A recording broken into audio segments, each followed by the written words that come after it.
Assalamualaikum warahmatullahi wabarakatuh. Bismillah, alhamdulillah, wassalatu wassalamu ala rasulillah Sayyidina Muhammad ibn Abdullah wa ala alihi wa sahbihi wa mawala. Bertemu lagi dengan saya Abdul Rahim. Kita kali ini akan melanjutkan materi perkuliahan daring yang sebelumnya sudah saya sampaikan pada materi ketiga tentang sumber data dan teknik pengumpulannya dalam penelitian kualitatif. Dan pada materi kali ini tentunya masih di mata kuliah penelitian, metode penelitian kualitatif, program studi PAI Fakultas Tarbiyah IAI Al-Qolam Malang. Saya akan melanjutkan untuk materi yang keempat, yaitu teknik analisis dan teknik analisa dan validasi data penelitian kualitatif. Oke, kita lanjut saja. Tapi sebelumnya sebaiknya kita review dahulu. Nah, dalam penelitian itu kan kita memerlukan sebuah data. Kemarin atau pertemuan sebelumnya kita sudah menjelaskan hal itu. Jadi kita memerlukan data. Dari mana data itu? Tentunya dari sumber. Nah, setelah kita mengetahui sumber data, kemudian kita bagaimana cara mendapatkan data itu? Tentunya memerlukan teknik pengumpulan data, dan itu sudah kita bahas pada pertemuan selanjutnya. Nah, setelah kita mendapatkan data, selanjutnya yang harus kita lakukan adalah menganalisa data itu. Kita analisa data ini bagaimana sih? Kita ambil data yang kita perlukan, data yang tidak kita perlukan kita tidak usah ambil. Itu nanti menganalisa. Kemudian setelah kita analisa, yang harus kita lakukan adalah memvalidasi. Jadi agar kepercayaan terhadap data yang diperoleh setelah kita analisa itu semakin kuat, kita harus validasi. Validasi itu semacam mengkonfirmasi apakah data ini benar-benar, apakah data ini betul atau tidak. Setelah kita analisa, baru kita pastikan. Nah, validasi itu memastikan bahwa data itu betul atau tidak. Apa tujuannya? Agar nanti mendapatkan kesimpulan. Kan demikian dalam penelitian. Oke. Selanjutnya jenis, ini masih review jenis sumber data yang pernah kita bahas tersebut di pertemuan sebelumnya. Ada data primer, data sekunder.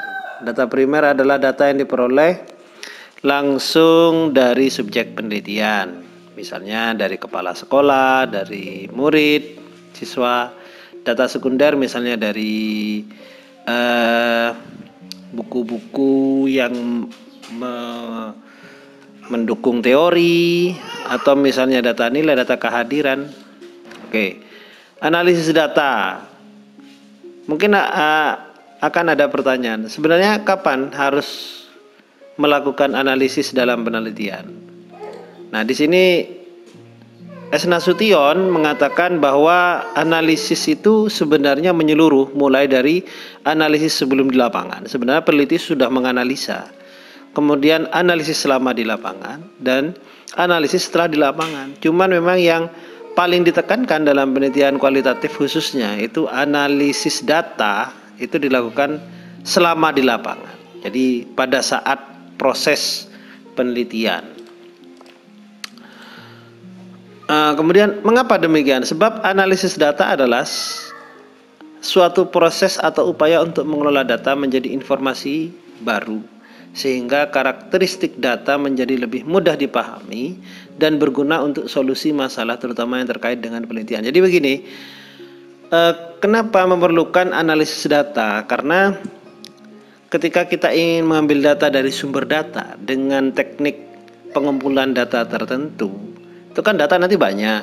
Nah, data itu kan kemudian kita pilah-pilah, sehingga nanti data yang sudah dipilah-pilah itu nanti lebih jelas, lebih karena sudah kita pilah. Jadi data yang tidak kita perlukan kita buang, data yang kita perlukan kita ambil. Nah, jadi lebih jelas.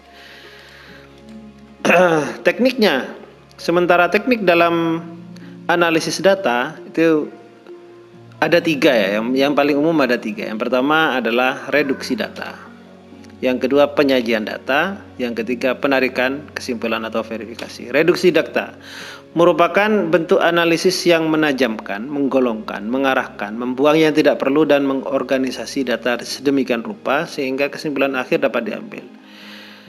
Reduksi tidak perlu diartikan sebagai kuantifikasi data.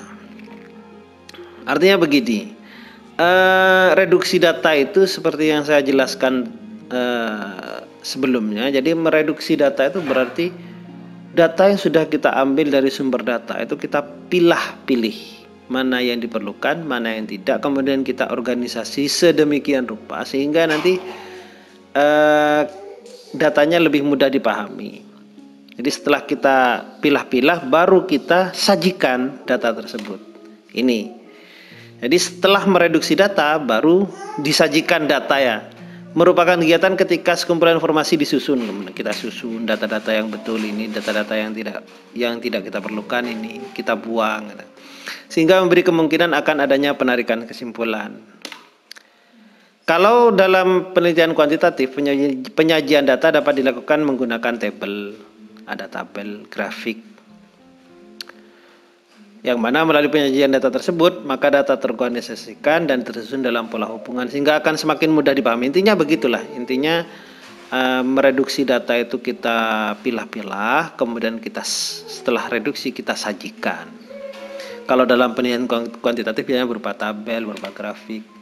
Kalau dalam kualitatif, bentuk penyajian data kualitatif berupa teks. Nah, jadi di bentuk klasifikasinya itu berupa teks, berupa narasi. Grafik juga. Kemudian terakhir setelah kita reduksi, kita sajikan datanya. Jadi kita pilah-pilah dan kita tampilkan datanya, baru kita tarik kesimpulannya. Merupakan hasil analisis yang dapat digunakan untuk mengambil tindakan. Itu teknik analisis data. Setelah kita analisa data tersebut, langkah-langkah analisis data sudah ya, reduksi, menyajikan data, kemudian menarik kesimpulan. Kemudian untuk memvalidasi data, jadi untuk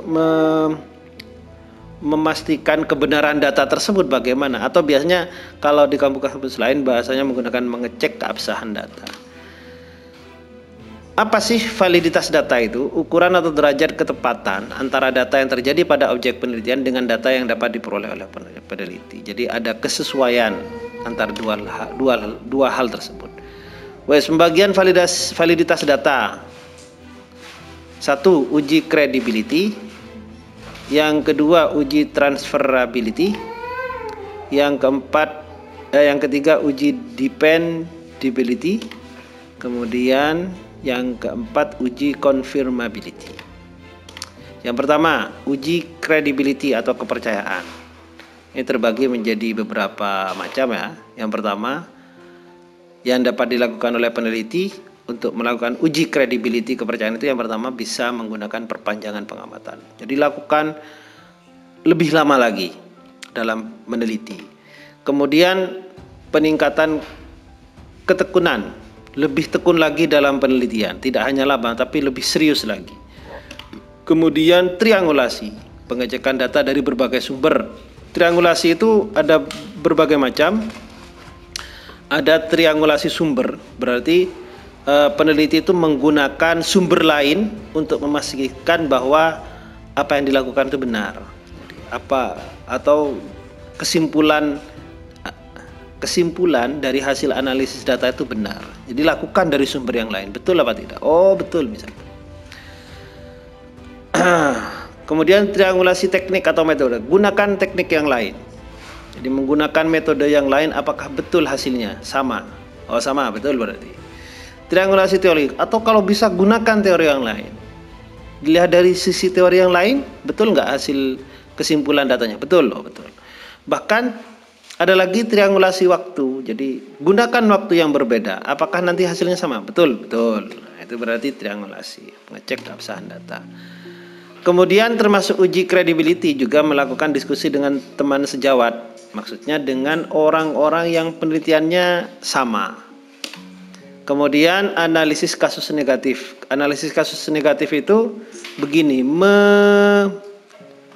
mencoba menganalisa kasus-kasus lain yang itu nanti gagal. Kalau begini, kita analisa menggunakan metode ini berhasil. Coba dengan metode yang lain, berhasil apa enggak? Ternyata gagal. Nah, kita buang, kita coba lagi, gagal. Jadi kita buatkan kesimpulan kalau menggunakan metode ini gagal, kalau menggunakan cara ini gagal. Gitu. Kemudian member check. Member check itu hampir sama dengan diskusi dengan teman sejawat ya. Kalau diskusi dengan teman sejawat ya kita diskusi biasa, tapi kalau member check itu kita melihat hasil penelitian orang lain itu cocok apa tidak dengan kita gitu. Oke, itu uji credibility. Yang berikutnya uji transferability. Transferability merupakan validitas eksternal yang berkaitan dengan derajat kesepakatan atau diterapkannya hasil penelitian ke populasi di mana sampel tersebut diambil. Jadi kalau misalnya kita membuat penelitian, kemudian hasilnya ada kesimpulan dan kita ingin uji cobakan pada sebuah sampel, itu betul-betul sesuai dengan penelitian kita atau tidak. Itu namanya uji transferability. Ya tidak semua pengecekan keabsahan data ini, transferability, credibility itu nanti digunakan dalam penelitian. Jadi nanti sampean bisa memilih, teman-teman bisa memilih mau menggunakan yang mana begitu. Kemudian uji dependability. Uji dependability merupakan pengujian yang dilakukan dengan melakukan audit terhadap keseluruhan proses penelitian. Ini biasanya digunakan oleh dosen pembimbing atau dosen penguji ketika ujian. Jadi menguji apakah atau diaudit, dicek apakah yang dilakukan dari pertama sampai akhir itu betul apa tidak. Jangan sampai ada kesimpulan tanpa ada analisis begitu. Jangan sampai ada sebuah kesimpulan tanpa ada validasi data. Bagaimana validitas datanya? Bagaimana analisis datanya? Jadi diurut. Oh betul berarti. Yang berikutnya uji confirmability. Nah ini sebenarnya